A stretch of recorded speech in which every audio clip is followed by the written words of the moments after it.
Meu irmão me deu de presente uma garrafa de vinho importada. No dia do meu discurso na empresa, ele perguntou: "Você tomou a garrafa?" Eu disse: "Não, dei para sua esposa." Ele arregalou os olhos e percebeu que havia 20 ligações perdidas. Dela a garrafa pesava em minhas mãos, fria e imponente. O rótulo, em uma língua que eu não entendia, gritava caro e exclusivo. Era um vinho tinto de um vermelho tão escuro que parecia quase preto dentro do vidro grosso. Um presente do meu irmão, Daniel. Aquele que, até ontem, era meu concorrente direto pelo cargo mais importante da empresa que nossos pais construíram com suor e lágrimas. "Para celebrar sua nova posição, maninha", ele disse, com um sorriso que não alcançava seus olhos. Seus olhos, naquele momento, eram 2 pedras de gelo, mesmo no calor do nosso escritório. "Você merece. Ninguém trabalhou mais duro." As palavras eram veneno puro disfarçado de mel. Eu sabia, e ele sabia que eu sabia. A nomeação como diretora-geral tinha sido uma decisão dos nossos pais, baseada em resultados, em dedicação, em noites em claro que passei revisando planilhas enquanto ele provavelmente estava em algum bar com amigos. A promoção era minha por direito, mas para Daniel era uma traição. E agora ele estava ali, me entregando uma garrafa de um vinho que deveria custar o salário de um mês de um de nossos funcionários, com um sorriso falso no rosto. "Obrigada, Dani", respondi, forçando um sorriso de volta. Não precisava. "É lindo. O problema era, eu não bebo vinho. Na verdade, eu mal bebo qualquer coisa alcoólica. Uma cerveja leve em um churrasco de família, talvez. Mas vinho? A bebida me dava dor de cabeça, e eu simplesmente não apreciava o sabor. Daniel sabia disso melhor do que ninguém. Quantas vezes em jantares de família ele não zombou de mim por pedir suco ou refrigerante? "Vamos, Fernanda, cresça um pouco", ele costumava dizer, erguendo sua própria taça. Aceitei a garrafa para não criar mais um clima horrível. A semana já tinha sido tensa o suficiente com o anúncio da promoção. Mamãe e papai tentaram fazer tudo da forma mais suave possível, mas a decepção de Daniel era palpável. Uma nuvem de tempestade que pairava sobre cada corredor da empresa. Coloquei a garrafa pesada em minha mesa, ao lado do computador. Parecia um troféu estranho e agourento. Passei o resto do dia tentando me concentrar no trabalho, mas meus olhos sempre voltavam para o presente. Por que ele faria isso? Seria um ramo de oliveira? Um pedido de paz desajeitado? Ou seria algo mais? Uma provocação? Um lembrete de um mundo de luxo e sofisticação que ele achava que eu não pertencia? Naquela noite, cheguei em casa exausta. A responsabilidade do novo cargo pesava sobre meus ombros. O discurso de posse para os acionistas seria no dia seguinte, e eu precisava estar com a cabeça no lugar. Enquanto preparava um lanche rápido na cozinha, meu celular tocou. Era Márcia, minha cunhada, esposa de Daniel. "Nanda, desculpa ligar a essa hora. Só queria te dar os parabéns de novo. De coração. Você mais do que merece isso." A voz dela era quente e sincera. Um oásis no deserto de tensão que era minha família naquele momento. "Obrigada, Má. Vindo de você, significa muito", eu disse. E era verdade. Márcia era uma pessoa boa, pé no chão. E muitas vezes eu me perguntava como ela conseguia lidar com o ego e a ambição do meu irmão. Eu só fiquei um pouco preocupada. Ela continuou baixando o tom de voz. "O Daniel chegou em casa todo estranho. Disse que te deu um presente. Um vinho." "Ah, sim. Uma garrafa enorme. Importada, eu acho." Houve um silêncio do outro lado da linha. "Nanda, ele sabe que você não bebe vinho", disse ela finalmente. "Eu sei. Foi o que eu pensei. Achei estranho, mas aceitei para não piorar as coisas. Ele está agindo de um jeito esquisito desde que chegou. Perguntando a que horas você costuma ir dormir. Se você tem o costume de trabalhar até tarde em casa." "Não sei, pode ser coisa da minha cabeça. Mas tem algo errado. Esse presente não. Pareceu um gesto de paz. Pareceu Sei lá, uma armadilha. As palavras dela ecoaram meus próprios medos. Uma armadilha. O que ele poderia estar planejando? Fiquei olhando para a garrafa, que eu tinha trazido para casa e colocado sobre o balcão da cozinha. Era bonita, sem dúvida. Uma obra de arte. Mas agora parecia sinistra. Você sabe, Ma, comecei, uma ideia surgindo em minha mente. Uma ideia simples, nascida da praticidade e, talvez, de um pingo de intuição. Eu realmente não vou beber isso. Seria um desperdício deixar uma garrafa tão cara guardada aqui para sempre. Você gosta de vinho, não gosta? Eu adoro, ela respondeu, a voz se iluminando um pouco. Mas Nanda, é seu presente. E eu estou te dando de presente, de cunhada para cunhada. Pense nisso como um agradecimento por você ser a única pessoa sã nessa família maluca. Brinquei. Sério, eu ficaria muito mais feliz sabendo que alguém que realmente aprecia vai aproveitar. Ela hesitou por um momento. Se você tem certeza, eu adoraria. O Dani nunca compra vinhos tão bons para mim. Então está combinado. Ele nem precisa saber. Apenas aproveite. Comemore a minha promoção por mim, eu disse, sentindo um alívio imediato, como se estivesse me livrando de um objeto amaldiçoado. Desligamos o telefone e, sem pensar duas vezes, peguei a garrafa, coloquei-a de volta na elegante sacola de presente e dirigi os 15 minutos até o apartamento deles. Daniel não estava em casa. Tinha saído para tomar um ar, segundo Márcia. Perfeito. Entreguei a ela o presente. Os olhos de Márcia brilharam ao ver o rótulo. Nossa, Nanda, isso é incrível. Muito obrigada. Não por isso. Beba a minha saúde amanhã. Vai ser um dia longo, eu disse, dando-lhe um abraço. Voltei para casa sentindo-me mais leve. O peso, tanto físico quanto simbólico, daquela garrafa tinha desaparecido.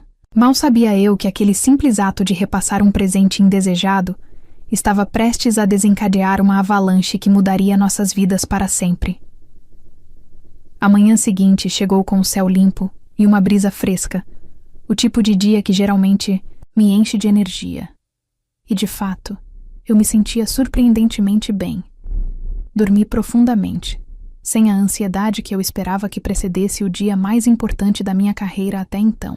Revisei meu discurso mais uma vez com uma xícara de café forte, as palavras fluindo com clareza na minha mente. Eu estava pronta. Mais do que pronta. Eu estava confiante. Cheguei na empresa mais cedo que o habitual. O silêncio dos corredores, vazios, era reconfortante. Fui para a sala de reuniões principal. Um espaço amplo com uma mesa de mogno comprida e janelas que iam do chão ao teto, oferecendo uma vista panorâmica da cidade. Os acionistas chegariam em 1 hora. Era ali que meu futuro e o futuro da empresa dos meus pais seria consolidado. Enquanto eu organizava minhas anotações na cabeceira da mesa, a porta se abriu. Era Daniel. Seus ombros estavam caídos e ele tinha olheiras escuras sob os olhos, como se não tivesse pregado o olho a noite toda. Ele parou na porta e, por um segundo, seu rosto se contorceu em uma expressão de pura incredulidade ao me ver ali, de pé, vestida em um terninho impecável, totalmente alerta. Fernanda, ele disse, a voz um pouco rouca. Você já está aqui. Bom dia, Dani. Sim, quis chegar cedo para revisar tudo com calma. Grande dia, não é? Respondi, mantendo meu tom leve e profissional. Ele se aproximou lentamente, seus olhos me examinando de cima a baixo, como se procurasse por alguma rachadura na minha armadura. Ele esperava me ver grogue? De ressaca? Doente? A decepção em seu rosto era tão evidente que chegava a ser cômica. Você parece ótima, ele conseguiu dizer, a palavra soando como se tivesse um gosto amargo. E me sinto ótima. Dormi como uma pedra. Estou pronta para hoje, afirmei, olhando diretamente para ele. Um silêncio tenso se instalou entre nós. Ele andava de um lado para o outro, incapaz de ficar parado. Podia-se sentir a ansiedade emanando dele. Claramente, algo não tinha saído como ele planejara. Ele parou de repente e olhou para mim, a curiosidade e o nervosismo, vencendo qualquer tentativa de disfarce. E então, ele começou, tentando parecer casual. O presente? Gostou do vinho? Resolveu comemorar ontem à noite?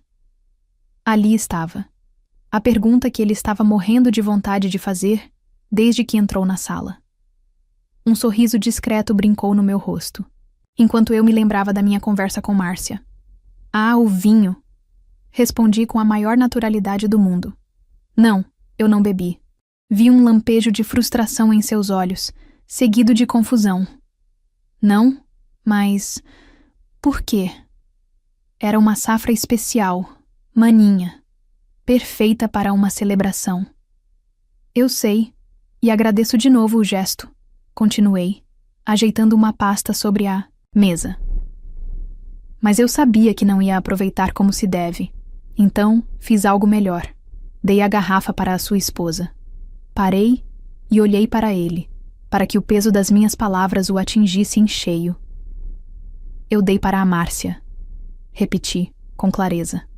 Você sabe como ela adora um bom vinho tinto e seria um verdadeiro desperdício deixar aquela garrafa juntando poeira na minha casa. Ela ficou super feliz. A transformação no rosto de Daniel foi instantânea e assustadora. Foi como assistir a um prédio desmoronar em câmera lenta. A cor sumiu de suas bochechas, deixando sua pele com um tom pálido, quase cinza. Seus olhos, antes cheios de uma raiva contida, agora se arregalaram em puro e absoluto terror. Sua boca se abriu, mas nenhum som saiu. Ele parecia um homem que tinha acabado de ver um fantasma. Você... O quê? Ele sussurrou, a voz falhando. Eu dei para a Márcia. Liguei para ela ontem à noite e levei a garrafa lá. Expliquei, ainda sem entender a dimensão do que estava acontecendo, mas a reação dele estava começando a me gelar a espinha. Com as mãos tremendo violentamente, ele se atrapalhou para pegar o celular no bolso do paletó. Ele quase o deixou cair. Seus dedos desajeitados erraram a senha 2 vezes antes de conseguir desbloquear a tela. Seus olhos percorreram o visor e eu vi seu corpo inteiro enrijecer. Não, não, não, não, ele murmurou, a voz subindo uma oitava, cheia de pânico. Ele virou a tela para si mesmo, mas eu pude ver o topo da lista de notificações. Ligações. Muitas ligações.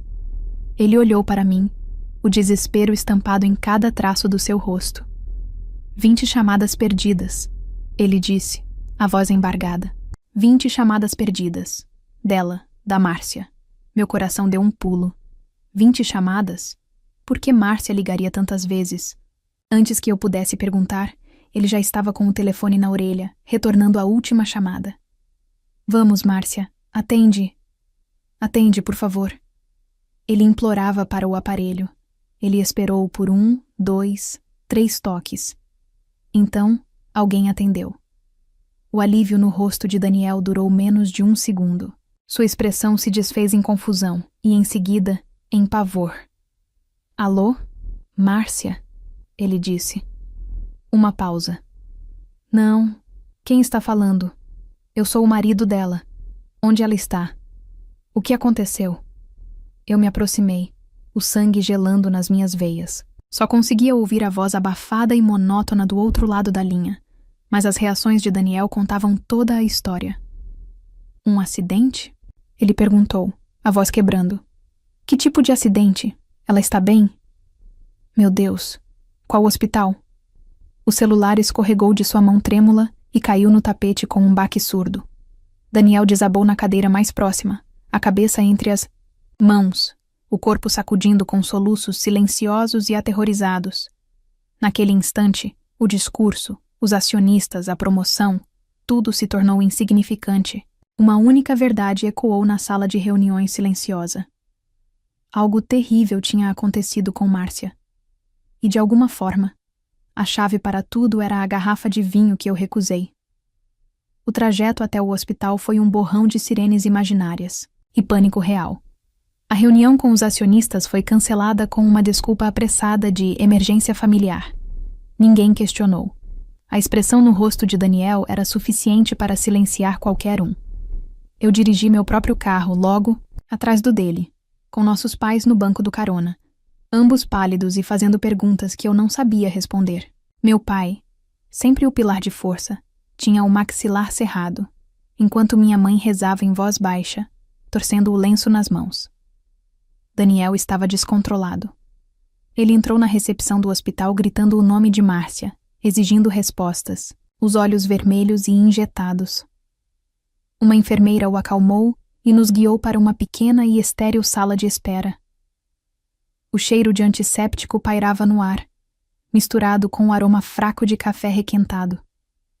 As cadeiras de plástico eram frias e desconfortáveis. O tempo parecia se arrastar. Cada tic-tac do relógio na parede era uma tortura. Meu irmão andava em círculos como um animal enjaulado, passando as mãos pelo cabelo, murmurando o nome da esposa sem parar. A culpa é minha. A culpa é toda minha. Ele repetia, baixo o suficiente para que apenas eu, sentada mais perto, pudesse ouvir. Meus pais, pensando que ele se culpava por alguma briga ou distração, tentavam consolá-lo. Não diga isso, filho. Acidentes acontecem, dizia minha mãe com a voz embargada. Mas eu sabia. Eu não sabia dos detalhes, mas o terror nos olhos, dele na sala de reuniões, a forma como ele reagiu quando eu disse que dei o vinho a Márcia. Aquele sentimento ruim no meu estômago estava se transformando em uma certeza gelada e terrível. Ele não estava se sentindo culpado, ele era o culpado. Depois do que pareceu uma eternidade, um médico com um rosto cansado e expressão séria entrou na sala. Todos nós nos levantamos de um salto. Daniel correu em sua direção. Minha esposa? Márcia? Como ela está? Ele implorou. O médico olhou para a prancheta e depois para nós, com um olhar calmo e profissional. A família de Márcia? Por favor, sentem-se. Sentamos na beirada das cadeiras, os corpos tensos. Sua esposa deu muita sorte. Começou o médico, e um suspiro coletivo de alívio encheu a pequena sala. O carro dela capotou. O veículo teve perda total.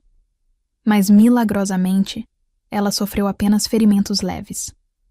Algumas escoriações, uma pancada forte na cabeça que resultou em uma concussão leve, mas não há fraturas ou hemorragias internas. Ela está sedada agora, mas vai se recuperar completamente. Minha mãe começou a chorar, desta vez de alívio. Meu pai abraçou-a, o rosto finalmente relaxando. Eu senti uma onda de gratidão tão intensa que minhas pernas fraquejaram. Márcia estava bem. Ela iria ficar bem. Mas o médico não tinha terminado. Ele limpou a garganta e sua expressão voltou a ficar séria. No entanto, ele continuou. Há algo que nos deixou intrigados. Fizemos um exame de sangue completo como parte do protocolo e encontramos algo inesperado. Havia uma substância no sistema dela. Um sedativo de ação rápida, em uma dose considerável. O suficiente para deixar uma pessoa desorientada e extremamente sonolenta. O silêncio que se seguiu foi pesado e absoluto. O alívio se evaporou como água no deserto. O médico concluiu. Nossa avaliação é que ela provavelmente dormiu ao volante. Com essa quantidade da substância no sangue, é um milagre que ela não tenha causado uma tragédia ainda maior. Ela toma algum medicamento controlado? Não. A voz de Daniel foi um sussurro fraco. Ela não toma nada. Todos os olhares se voltaram para ele. O olhar confuso de nossa mãe. O olhar perspicaz e endurecido de nosso pai. E o meu, que agora era frio como aço. A peça final do quebra-cabeça tinha se encaixado com um clique doentio. A garrafa de vinho. Daniel? Meu pai disse, a voz baixa e perigosa. O médico perguntou algo. Você sabe de alguma coisa sobre isso? Daniel não respondeu. Ele apenas ficou ali, tremendo, o suor brotando em sua testa. Ele olhou para mim, seus olhos suplicando por algo que eu não podia lhe dar. Silêncio. Piedade. Daniel? E meu pai insistiu, dando um passo à frente. Olhe para mim. O que você fez? Foi o que bastou. A pressão, a culpa, o medo, tudo veio à tona. As pernas de Daniel cederam e ele caiu de joelhos no chão frio do hospital, o corpo sacudido, por soluços violentos que rasgavam seu peito. Fui eu, ele confessou entre lágrimas e soluços desesperados. Era no vinho. Eu coloquei no vinho. Minha mãe levou a mão à boca, um grito abafado escapando. Meu pai ficou imóvel, o rosto uma máscara de fúria e incredulidade. Mas não era para ela. Ele gritou, olhando para mim, o rosto contorcido em uma agonia patética. Era para você, Fernanda. Era para você. Eu juro. Ele rastejou no chão em minha direção, tentando agarrar minhas pernas. Eu recuei, enojada. Eu só queria que você ficasse sonolenta, que errasse o discurso, que parecesse incompetente na frente dos acionistas. Ele balbuciava, a saliva e as lágrimas escorrendo pelo seu rosto. Eu queria que o papai visse que cometeu um erro. Eu nunca quis machucar ninguém. Eu juro por Deus. Eu nunca pensei que a Márcia fosse beber. Eu nunca machucaria a Márcia. A confissão pairou no ar, mais venenosa e destrutiva do que qualquer substância que ele pudesse ter colocado naquela garrafa. O horror da verdade era paralisante. Meu irmão. Meu próprio irmão tentou me drogar por causa de um cargo, por inveja, por ganância. E em sua tentativa patética e maliciosa, ele quase tirou a vida da própria esposa, a mulher que ele dizia amar. O choque na sala era palpável, uma onda de repulsa e desilusão que nos atingiu a todos, deixando-nos sem palavras, apenas com o som doentio do choro desesperado de um homem que acabara de destruir tudo ao seu redor. Som do choro de Daniel ecoava no corredor do hospital, mas era um som isolado. Ninguém se moveu para confortá-lo. Minha mãe, com o rosto banhado em lágrimas de decepção, virou-se e se apoiou na parede, incapaz de olhar para o filho caído, no chão. Mas meu pai não desviou o olhar. Sua expressão, que antes era de incredulidade, endureceu, transformando-se em uma máscara de fúria fria e resoluta. Ele caminhou lentamente até Daniel, parando sobre ele. Sua voz, quando falou, não era alta, mas cortava o ar como uma lâmina, de gelo. Levante-se, ele ordenou. Daniel, soluçando, olhou para cima, o rosto inchado e manchado. Pai, me perdoa. Eu não queria... Eu disse. Levante-se, repetiu meu pai, o tom não admitindo desobediência. Com dificuldade, meu irmão se apoiou em uma cadeira e ficou de pé, cambaleando. Ele era uma figura patética, um homem adulto desfeito por suas próprias ações mesquinhas. Você não vai chegar perto de Márcia, meu pai decretou. Você não vai falar com ela. E a partir deste momento, considere-se fora da empresa. Você está demitido. Não quero mais ver o seu rosto no prédio que eu e sua mãe construímos. Os olhos de Daniel se arregalaram. Não. Pai, não pode fazer isso. A empresa é a minha vida. Sua vida? Meu pai riu, um som amargo e sem humor. Você tentou arruinar a vida da sua irmã e quase tirou a vida da sua esposa por causa de um cargo. Você não tem mais lugar em nossa empresa, nem em nossa confiança, acabou Daniel. Cada palavra era um prego no caixão de seu futuro. Ele tentou apelar para a nossa mãe, mas ela apenas balançou a cabeça, o rosto coberto pelas mãos. Ele olhou para mim, os olhos desesperados. Eu não senti nada além de um vazio gelado. O irmão que eu amava, com quem cresci, tinha desaparecido, substituído por aquele estranho invejoso e perigoso. Uma enfermeira apareceu, informando que Márcia estava acordando e que poderíamos entrar, um de cada vez. Meu pai decidiu que eu iria primeiro. Daniel tentou protestar, mas o olhar de nosso pai o silenciou. Entrei no quarto. Márcia estava pálida, com um curativo na testa e arranhões no braço, mas seus olhos estavam abertos e lúcidos. Ela sorriu fracamente quando me viu. Nanda, o que aconteceu? Perguntou, a voz rouca. Eu só me lembro de estar dirigindo. E de repente um sono incontrolável, tão pesado. Sentei-me ao lado de sua cama, segurei sua mão e com o coração pesado, contei a ela. Contei sobre o vinho, sobre a confissão de Daniel no corredor. Eu vi o brilho nos olhos dela se apagar lentamente, substituído por uma expressão de choque, depois de incredulidade e, finalmente, por uma profunda e desoladora decepção. Ela não chorou. Apenas ficou olhando para o teto, o rosto vazio, processando a traição monumental do homem com quem dividia a vida. Quando saí, Daniel implorou para entrar. Márcia, através da enfermeira, recusou-se a vê-lo. Aquele foi o começo do fim. Os dias que se seguiram foram um pesadelo silencioso. Márcia recebeu alta e foi para a casa dos pais dela.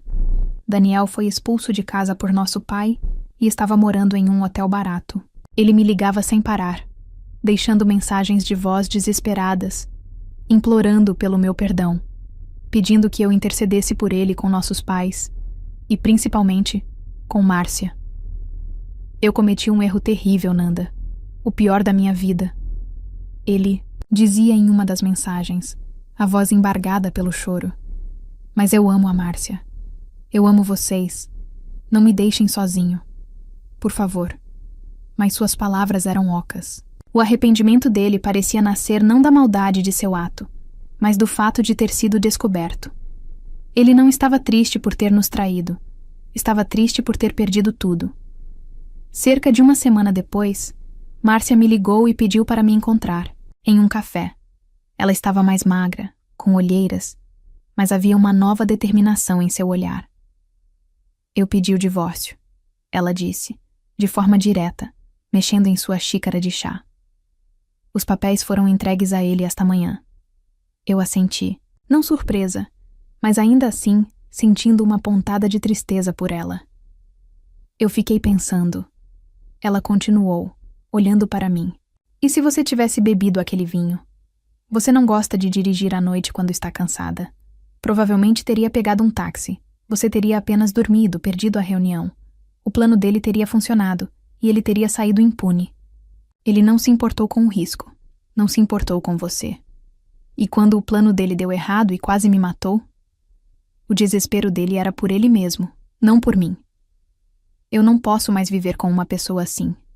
Não posso mais confiar nele. Ela estava certa. Aquele ato revelou o caráter podre que a inveja havia cultivado dentro do meu irmão. Daniel perdeu tudo. O emprego dos sonhos, a esposa que o amava, o respeito e o apoio de sua família. Nossos pais, embora de coração partido, mantiveram a decisão. Eles o ajudariam financeiramente para que ele não passasse necessidade, mas a porta da empresa e de suas vidas estava por hora fechada. Eu assumi a diretoria como planejado. O discurso que fiz aos acionistas, uma semana depois do previsto, foi firme e bem recebido. Mas não houve celebração. A vitória teve um gosto de cinzas. Olhando para a cadeira vazia que deveria ser do meu irmão na sala de reuniões, eu não senti triunfo.